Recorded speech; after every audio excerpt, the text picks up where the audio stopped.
మాతృదేవోభవ, పితృదేవోభవ, ఆచార్య దేవోభవ. శ్రీ క్రోధినామ సంవత్సరం డిసెంబర్ మాసం ద్వాదశ రాశులకు మాస ఫలితాలు మనం మాట్లాడుకుంటున్నాము. అందులో భాగంగా ఇప్పుడు మనము ధనస్సు రాశి గురించి మాట్లాడుకుంటున్నాము. పోయిన మాసం ఇదే ఛానల్లో నేను ధనుసు రాశి గురించి చెప్పినటువంటి వీడియోకి అత్యధికంగా చాలా విశేషమైనటువంటి ఊహించినటువంటి స్పందన వచ్చింది. ధనుసు రాశి బంధువులు చాలా చక్కగా స్పందించారు, చాలా కరెక్ట్గా చెప్పారనేసి మరి నేను ఆ నెల ధనుసు రాశి గురించి ప్రత్యేకంగా మరి వారి యొక్క స్థితిగతులను చెప్పాను. అది మాస ఫలితం కాకుండా ఒక విధంగా వాళ్ళకు గత కొన్ని సంవత్సరాలుగా జరుగుతున్నటువంటి కష్ట నష్టాలు ఎదుర్కొన్నటువంటి దౌర్భాగ్య స్థితులన్నింటినీ నేను వివరించాను. దానికి వాళ్ళకి ధైర్యం ఇచ్చాను, వాళ్ళకి ఎంతో ఊరటనిచ్చింది. ఈ మాసం కూడా ధనుసు రాశి వారికి ఎలా ఉందో మీకు చక్కగా వివరిస్తాను. అటనే ధనుసు రాశే కాకుండా అన్ని రాశులకు నేను ఏది లోటు చేయకుండా సబ్జెక్టు చక్కగా ఇచ్చాను.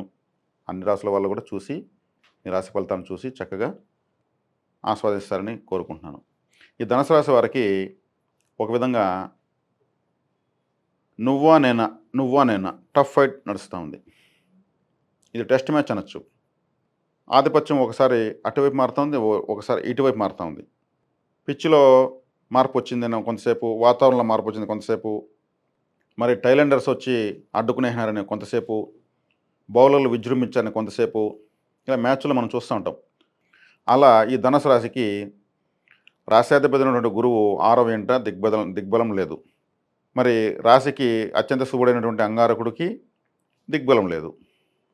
మరి ఈ రాశికి మరొక శుభగ్రహమైనటువంటి కేతువు దశమంలో ఆయన ఉన్నాడు, కానీ కేతు దశమంలో యోగించడు. మీ యొక్క నిర్ణయాలను వృత్తిని మారుస్తూనే ఉంటాడు. కేతు అంటే మార్పు. మీ నిర్ణయాలు మారుతున్నాడు, చేంజ్ అవుతూనే ఉంటాయి, స్థిరంగా ఉండలేరు. ఈ ద్విస్వభావ రాశి. అందున ఇప్పుడు కుజుడు గురువే మీకు ప్రధాన శుభగ్రహాలు. చంద్రుడు అష్టమాధిపతి, మీకు యోగించడు. మీకేమున్నా కుజుడు గురువే మీకు ఫలితాలు ఇవ్వాలి. ఇక రవిగ్రహము వ్యయ జన్మస్థానంలో తిరుగుతున్నాడు. 17వ తారీఖు వరకు వ్యయస్థానం వృశ్చికంలో, తర్వాత జన్మస్థానంలో. జన్మరవి మంచివాడు కాదు. జన్మరవి కానీ ఎవరు కానీ జన్మస్థానంలో వచ్చినట్టే యోగించరు. కానీ మీరు పోరాడుతున్నారు. మ్యాచ్ అయితే ధనుసు రాశి వాళ్ళు ఆడుతున్నది సీరియస్గా ఎవరూ లేదు. సరే కదా, ఇప్పుడు ప్రత్యర్థులు ఎలా ఉన్నారు? శని, బుధుడు, శుక్రుడు, రాహు ఎలా ఉన్నారంటే వాళ్ళు కూడా బలహీనంగా ఉన్నారు, కానీ వాళ్ళు పోరాడుతున్నారు. ఒక విధంగా పైచేయి మీదే అని చెప్పచ్చు. ఎందుకంటే శనిగ్రహాన్ని, శుక్రుడిని, బుధుడిని వాళ్ళ స్థానాది దిగ్బలం లేకపోయినా, వాళ్ళ దురవస్థలో ఉన్నా వీళ్ళను చెడ్డ చేయకుండా చేస్తున్నారు.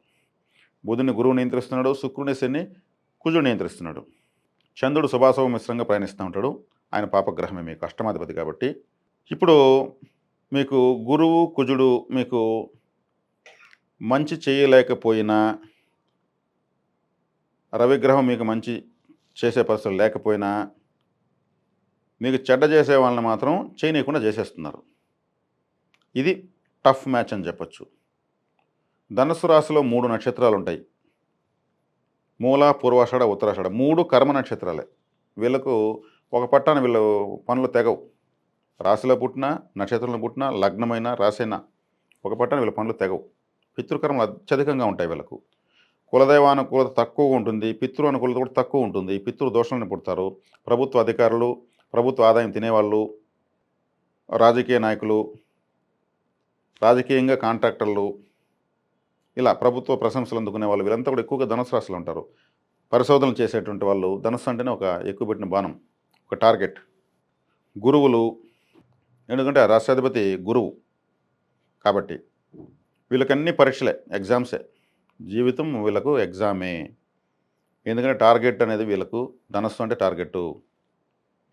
కాబట్టి ఈ ధనుసు రాశి వాళ్ళు ఇప్పుడు మంచా చెడ, డూ ఆర్ డై అనే విధంగా గ్రహ సంపత్తి నడుస్తూ ఉంది. కానీ ఒక వింత మెజారిటీ మీకే పోతుంది, లీడింగ్లో మీరే పోతున్నారు. మీకు శుభగ్రహాలైనటువంటి కుజుడు చాలా చాలా ఫైటింగ్ చేస్తున్నాడు. శనిని నియంత్రించేస్తున్నాడు, మీ ద్వితీయ స్థానాన్ని నియంత్రిస్తున్నాడు. ఎంతో కొంత మీకు అవుట్పుట్ ఇస్తూనే ఉన్నారు. తీసుకోండి, ధనుసు రాశి వాళ్ళు తీసుకొని ఎంజాయ్ చేయండి అంటున్నాడు. చెప్పాలంటే వన్ మ్యాన్ షో. ఒక సోల్జర్ లాగా మీకు కుజుడు కాపాడుతున్నాడు. అష్టమ స్థానంలోనే ఉండొచ్చు, కానీ మీకు పంచమాధిపతి దురవస్థలో ఉన్నా కానీ మీకు ద్రోహం చేయడు. మీకు ద్రోహం చేసే వాళ్ళని నియంత్రిస్తున్నాడు. తను ఎఫర్టు శక్తికి మించి పెడుతున్నాడు. అదేవిధంగా గురువు షష్ఠ స్థానంలో ఉన్నా గానీ మీకు పాపగ్రహం అయినటువంటి బుధుడిని నియంత్రించేస్తున్నాడు. మీ రాశిని ఇబ్బంది పెడుతున్నటువంటి గ్రహాలను కంట్రోల్ చేస్తున్నారు వీళ్ళిద్దరూ. కాబట్టి ధనుసు రాశి వాళ్ళకు చెప్పాలంటే ఎంతో పరిపక్వత, ఎంతో మెచ్యూరిటీ, ఎంతో ఓపిక, ఎంతో నైపుణ్యం అన్నీ వస్తున్నాయి. మీరు ఒక విధంగా చెప్పాలంటే ఒక గ్రంథంలాగా మారిపోతున్నారు. ఈ మధ్యకాలంలో వస్తున్నటువంటి గోచారం రీత్యానే చెప్పేయచ్చు. అన్నీ ఇబ్బందులు పడలేసిన వాళ్ళకు జ్యోతిషం అవసరం లేదు. వాళ్ళు మాస్టర్స్ అయిపోయింటారు. అన్ని కష్టాలతో మాట్లాడేసి ఉంటారు. వాటితో సావాసం చేసి, ఫ్రెండ్షిప్ చేసి, బంధుత్వం చేసి, వాటి పొడవు, వెడల్పు అన్నీ తెలుసుకునేసి ఉంటారు. ఈ మధ్యకాలంలో సంవత్సరాల తరబడి కూడా వీళ్ళకు అనుకూలమైన గ్రహస్థితి చాలా తక్కువ వచ్చింది. దాంట్లోనే వీళ్ళు సంతోషపడ్డారు. దాంట్లోనే అన్నీ సర్దుకున్నారు. దాంట్లోనే అన్నీ నెట్టుకుంటూ వచ్చేసారు. అంత వ్యతిరేకమైన గ్రహస్థితులే మీరు ఎదుర్కొన్నారంటే ఇప్పుడున్నది పెద్ద విషయం కాదు. ఆ అనుభవంతోనే ఇప్పుడు ఒకంత ముందడుగు మీరే ఉన్నారనమాట. స్వల్ప మెజారిటీతో మీరు గెలుస్తూనే పోతున్నారు. గెలుపుకి కావాల్సింది ఒక పాయింటే. లేదంటే గెలుపు కావాల్సిన ఒక బంతే, లేదంటే ఒక ఓటే అంటారు కదా, అలా పోతా ఉంది మీకు. కానీ మీరు ఓటమైతే చెందరు. ఖచ్చితంగా గెలుస్తారు. అనుగ్రహించే గ్రహాలు లేవు. మీకు చెడు చేసే గ్రహాలు ఉన్నా అవి చేయలేకపోతున్నాయి. చెడు జరగలేదంటే అంతా మంచే కదా. కాబట్టి మీరు ఈ ధనుసు రాశి వాళ్ళు ఏ నక్షత్రంలో పుట్టినా పితృదేవతారాధన మాత్రం మర్చిపోకూడదు. సూర్య నమస్కారాలు మర్చిపోకూడదు. ఇది మీకు ఎప్పటికీ లైఫ్ టైం చెప్పాలంటే.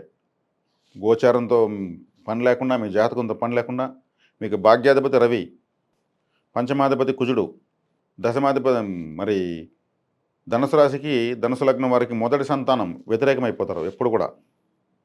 వీళ్ళకి కానీ కూతురు పుట్టినా, కొడుకు పుట్టినా ధనుసు రాశి లగ్నం వాళ్ళకు మొదటి సంతానం వీళ్ళకి వ్యతిరేకం.